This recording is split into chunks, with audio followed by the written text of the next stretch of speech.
Untuk mengetahui perkembangannya atas rencana pertemuan tersebut seperti apa, saya akan mencoba menghubungi Kiai Madudin Banten sebagai pihak yang termasuk penting diundang pada acara tersebut.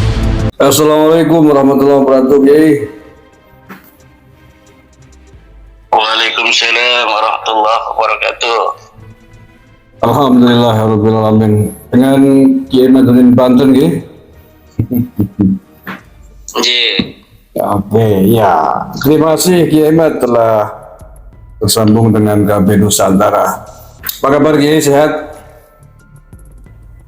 Sehat, alhamdulillah Kang Mas. Alhamdulillah.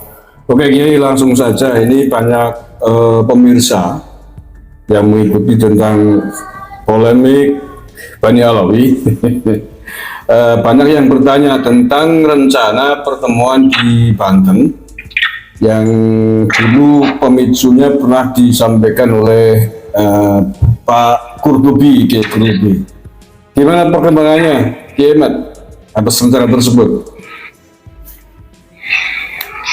Iya, sebelumnya perlu saya sedikit luruskan Ya. bahwa memang pertemuan ke depan ke Banten ini bukan diakibatkan adanya pernyataan dari Kiai Qurtubi. Oke. Tetapi memang ketika pertemuan di Bendakar pun kami sudah mengagendakan akan adanya pertemuan kedua sebagai pendalaman daripada pertemuan yang telah dilaksanakan di Bendakar itu.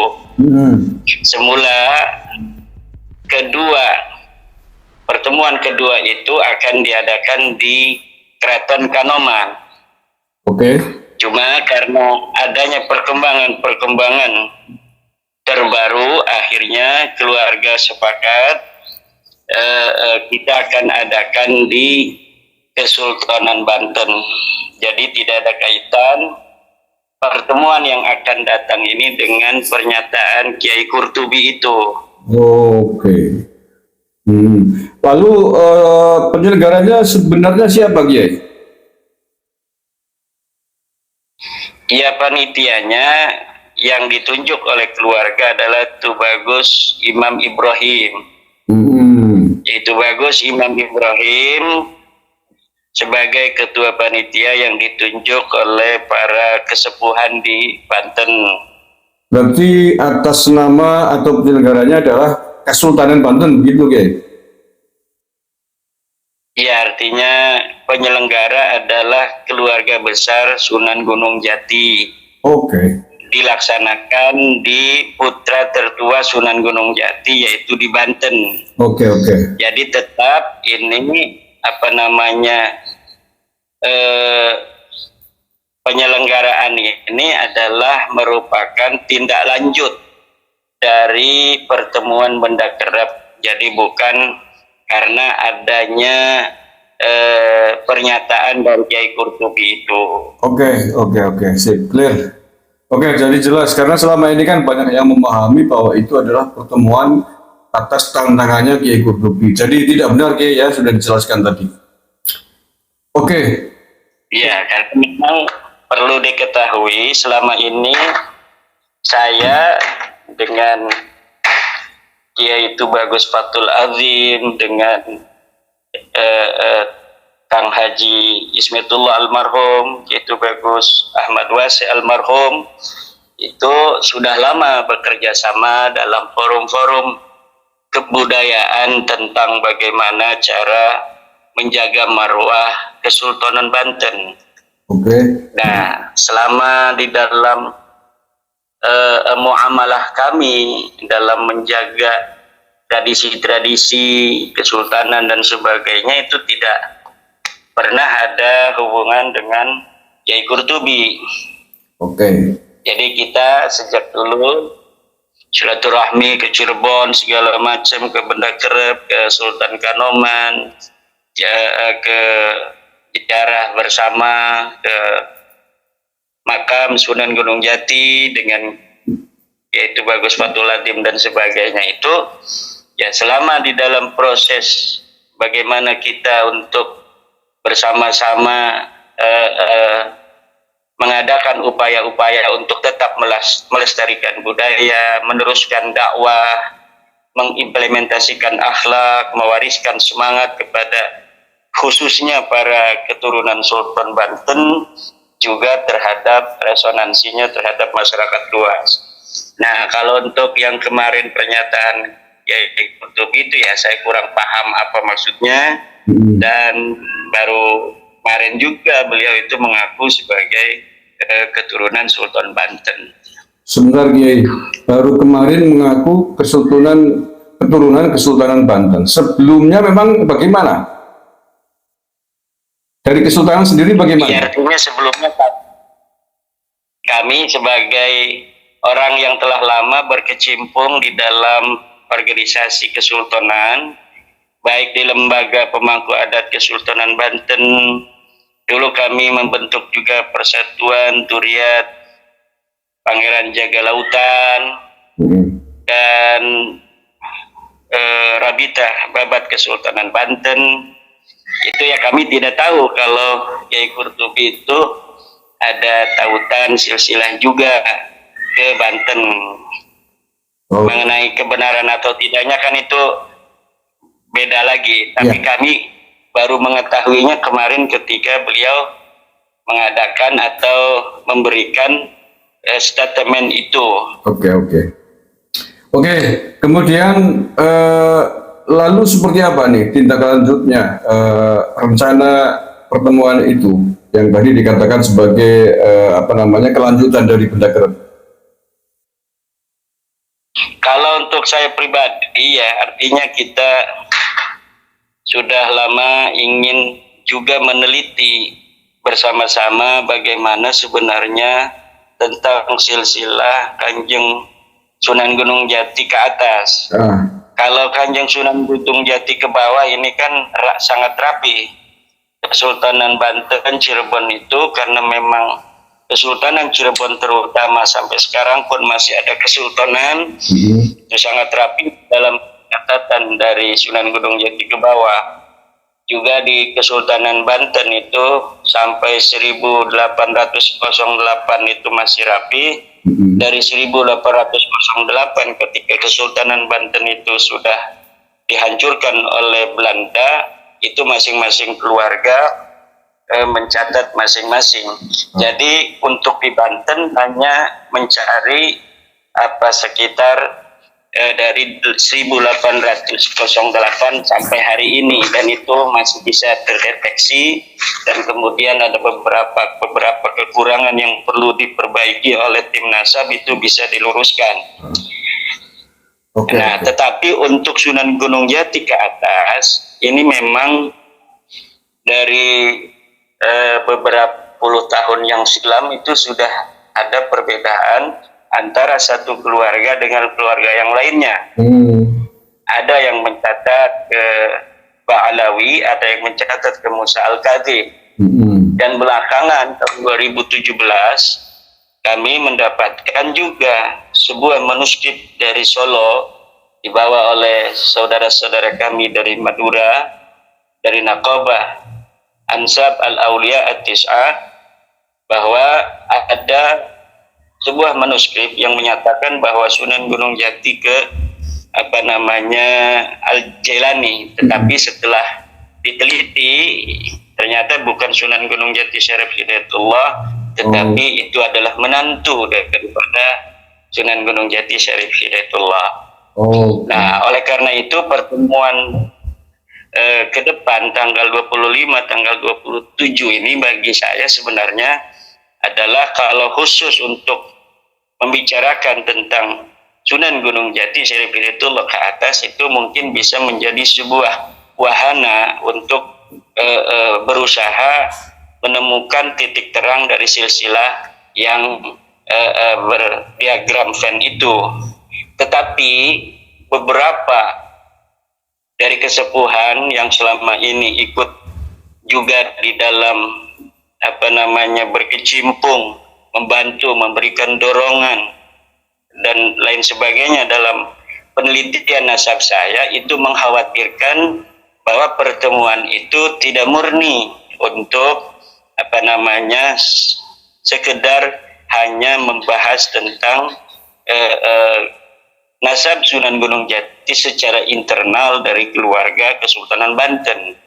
Ada beberapa kesepuhan yang bahkan sudah ada yang mengirimkan surat 2 kali dari kesepuhan kita di Banten agar saya memikirkan ulang untuk datang, mungkin dipengaruhi juga oleh statement daripada Kiai Qurtubi atau juga hasil daripada rapat pertama panitia yang menyebutkan adanya pertemuan itu juga dihadiri oleh Rabita Alawiyah. Kemudian ketika saya setelah ditelepon oleh Kang Mas Gusmar ini bersedia datang, mereka rupanya menyimak dari KBN Nusantara, kesediaan saya datang dan sebagainya. Sementara kemudian ada berita bahwa Habib Taufik tidak bisa datang. Oleh karena itu kesepuhan ini melarang saya datang untuk bicara tentang Ba'alawi apabila yang hadir mewakili Rabita itu bukan Habib Taufik Assigaf.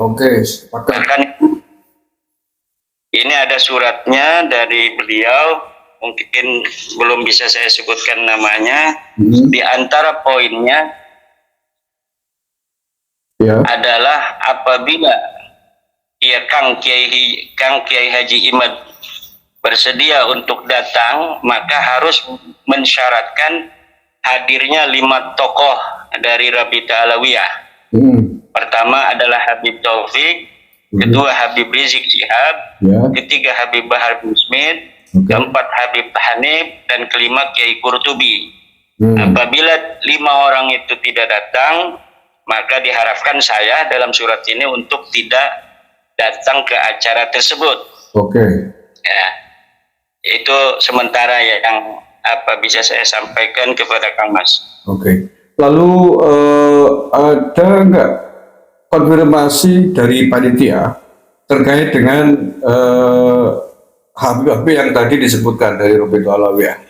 Pernyataan resminya apakah mau datang atau tidak sejauh ini, Kiai? Saya belum menghubungi panitia tentang hal-hal teknis ini. Ya, cuma kalau melihat perkembangannya, panitia sudah datang ke rumah saya menyampaikan undangan secara lisan juga secara fisik, bahwa acara itu lebih ke silaturahmi dari keluarga besar Sunan Gunung Jati Syarif Hidayatullah. Jadi di situ ada nggak poin tentang pembahasan nasab Bani Alawi khusus yang melibatkan Rabita Alawiyah di undangan itu, ya? Ada nggak? Saya mendapat undangan, tapi di dalam undangan itu tidak ada lafaz atau kalimat yang menyatakan bahwa akan dibahas tentang nasab Alawi. Bahkan dari nama-nama yang beredar untuk pertama kali melalui WA itu pun tidak ada di dalam undangan resmi. Yang ada itu hanya saya sebagai salah satu pembicara, kemudian ada session munadharah mungkin dari hasil presentasi saya. Juga malamnya ada Kiai Said Agil Siraj dan ulama dari Filipina dan Thailand kalau tidak salah, yang akan memberikan tausiah tentang tausiah kesejarahan mungkin tentang Sunan Gunung Jati dan Wali Songo secara umum. Tetapi ada nggak konfirmasi bahwa mereka diundang oleh panitia? Maksud saya Rabita Alawiyah. Kalau diundang. Sudah diundang dan sudah dihubungi. Cuma ada isu-isu bahwa Habib Taufik tidak datang. Yaitu juga dapat dikonfirmasi dari salah satu channel YouTube yang asuh oleh seorang Habib, kan. Ya kalau nggak datang ya susah urus-urusannya ini. Ya, makanya para kesepuhan ini Iya.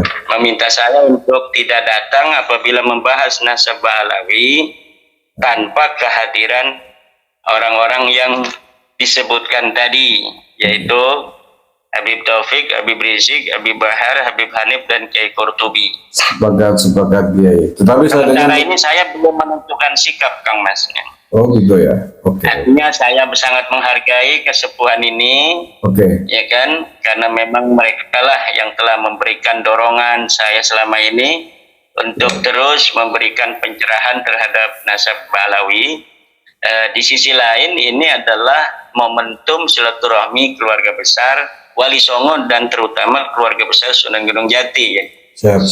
Nah, ya. Oke Kiai, saya kira sangat jelas apa yang tadi disampaikan terkait pertemuan di Banten. Tempatnya di mana Kiai rencananya? Tempatnya persis di samping Masjid Kesultanan Banten di Pondok Pesantren Masyaratul Muhtajin. Oke, baik Kiai, terima kasih atas informasinya. Matur nuwun sekali, dan nanti mungkin mendekati waktu akan kami hubungi lagi Kiai Mat. Monggo. Oke, matur nuwun Kiai. Assalamualaikum warahmatullahi wabarakatuh. Waalaikumsalam warahmatullahi. Andai Robito Alawiyah mengirim anggotanya untuk berdiskusi dengan Imaduddin, tentu Robito harus mencari sosok yang produktif seperti Imaduddin agar sebanding dan tidak memalukan Robito sendiri. Apakah saat ini sudah ada kader dari Robito yang ilmiah yang tidak hanya mengumbar ancaman? Semoga ada dan semoga Robito menang meruntuhkan pemahaman Imaduddin. Dan kisah Kiai Imaduddin Al-Bantani, ulama Banten yang produktif mensyarahi kitab. Siapa beliau sebenarnya? Mengapa beliau bisa memiliki banyak karya kitab berbahasa Arab dalam usia muda? Simak video ini hingga akhir, jangan di-skip agar tidak salah paham. Kiai Imaduddin Al-Bantani merupakan sosok yang berani mengupas sejarah Habib di Indonesia. Tidak hanya mengupas tentang Habib Indonesia, beliau juga membuka peluang untuk diskusi ilmiah kepada siapa saja yang secara resmi mewakili Robito Alawiyah.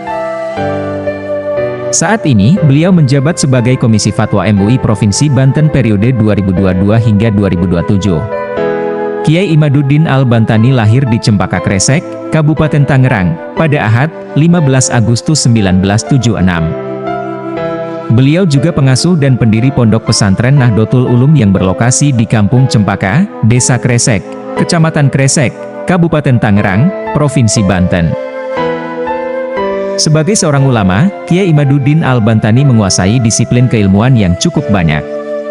Terlebih dalam bidang fikih, usul fikih, tafsir, dan hadis. Beliau juga mumpuni dalam penguasaan ilmu nahwu, syorof, bayan dan ma'ani, sebagai syarat utama seorang ulama dapat menggali hukum dari Al-Quran, hadis, dan kitab-kitab para ulama kuno. Dikisahkan Imaduddin dibesarkan di lingkungan pesantren, di Desa Kresek, Tangerang, Banten. Di belakang rumahnya, ada sebuah pesantren tua yang didirikan oleh Kiai Ahsan Cempaka, masih kerabat dari ibundanya. Imaduddin kecil pun sudah mendapat bimbingan dari dua orang pamannya yang merupakan ulama lulusan Tebu Ireng Jombang itu, yaitu Kiai Mahfud bin Muhammad dan Kiai Syarif Jauhari. Pada umur 7 tahun, Imaduddin dititipkan di Madrasah Diniyah Al-Hikmah di bawah asuhan Kiai Rosyihun Fil Ilmi, ulama lulusan Tebu Ireng. Di sana Imaduddin diajari mengaji dasar-dasar ilmu agama seperti membaca Al-Quran, menulis, insya, nahu, al-jurmiyah dan sebagainya. Pada umur 15 tahun ia memulai pengembaraan ilmiah ke berbagai pondok pesantren. Dalam pendidikan formal, Imaduddin tercatat sebagai siswa di Sekolah Dasar Negeri Kresek, SMP di Kresek, dan SMA di Tirtayasa, Kabupaten Serang. Setelah lulus SMA, ia melanjutkan pendidikan ke Setain Sultan Maulana Hasanuddin di Serang, Banten. Selain pendidikan formal, Imaduddin dikenal gemar mengembara mencari ilmu pengetahuan, khususnya pada sejumlah pesantren di Indonesia. Berikut daftar pesantren yang pernah dijelajahi oleh Imaduddin. Pondok Pesantren Asyabul Maimanah di Serang, asuhan Kiai Muhammad Syanwani Al-Bantani. Pondok Pesantren Riyadul Alfiyah di Pandeglang, asuhan Kiai Sanja. Pondok Pesantren Darul Hikmah Syekh Ciliwulung, asuhan Kiai Asnawi, Cakung. Pondok Pesantren Etohiriyah di Kaloran, Serang asuhan Kiai Tubagus Hasuri bin Thohir. Pondok Pesantren Al-Hidayah di Cisantri asuhan Kiai Ahmad Bustomi Pandeglang. Pondok Pesantren Cidahu asuhan Abuya Dimyati, Pandeglang. Dan beberapa pesantren lainnya dalam pengajian pasaran. Dalam diri Imaduddin mengalir darah Nahdlatul Ulama mengikuti jejak keluarganya. Sejak muda ia sudah aktif di kepengurusan Nahdlatul Ulama. Tahun 2006 hingga 2011 ia menjabat Ketua Majelis Wakil Cabang Nahdlatul Ulama Kecamatan Kresek. Lalu pada tahun 2018, ia menjabat Wakil Katib Pengurus Wilayah Nahdlatul Ulama Provinsi Banten. Tahun 2020 sampai sekarang ia menjabat sebagai Ketua Robitoh Ma'ahid Islamiyah, PWNU Banten, dan Penasihat Rijalul Ansor Kabupaten Tangerang. Pada kepengurusan PBNU 2022 hingga 2027, ia diamanahi sebagai anggota Lembaga Bahsul Masail PBNU. Kiai Imaduddin Al-Bantani banyak menulis kitab dalam bahasa Arab, Indonesia maupun bahasa Jawa Banten. Berikut di antara kitab-kitab karyanya. 1. Kitab Al-Fiqroh Nahdiyah fi Usuli wa Furu'i Al-Sunnah wal Jamaah. 2. Kitab Syarah Al-Maimun fi Syarhil Jauharil Maknun tentang ilmu balaghah. 3. Kitab Al-Ibanah fi Syarh Matan Al-Rohabiyah mengenai ilmu waris. 4. Kitab Al-Jalaliyah Qawaidul Fiqhiyah. 5. Kitab Talhisul Husul fi Syarhi Nadzom Al-Warakat fi Ilm Al-Usul. 6. Kitab Fathul Munir fi Syarh Nadom Al-Tafsir. 7. Kitab Nihayatul Maqsud fi Syarah Nadzom Maqsud. Dan masih banyak lagi yang jumlahnya sudah 20 kitab. Ia juga menulis syarah kitab Alfiyah Ibnu Malik. Kitab karya beliau yang ke-20 ini mungkin syarah kitab Alfiyah pertama yang ditulis ulama Nusantara dalam bahasa Arab. Sebegitu banyaknya karya kitab yang sudah beliau miliki sehingga sangat wajar kalau beliau ilah pilih dalam memilih lawan debat. Karena debat dengan orang bodoh adalah hal bodoh. Andai Robitoh Alawiyah mengirim anggotanya untuk berdiskusi dengan Imaduddin, tentu Robitoh harus mencari sosok yang produktif seperti Imaduddin agar sebanding dan tidak memalukan Robitoh sendiri. Apakah saat ini sudah ada kader dari Robitoh yang ilmiah yang tidak hanya mengumbar ancaman? Semoga ada dan semoga Robitoh menang meruntuhkan pemahaman Imaduddin. Wahai habaib muasal Yaman yang ngeyel ngaku jadi turunan bagi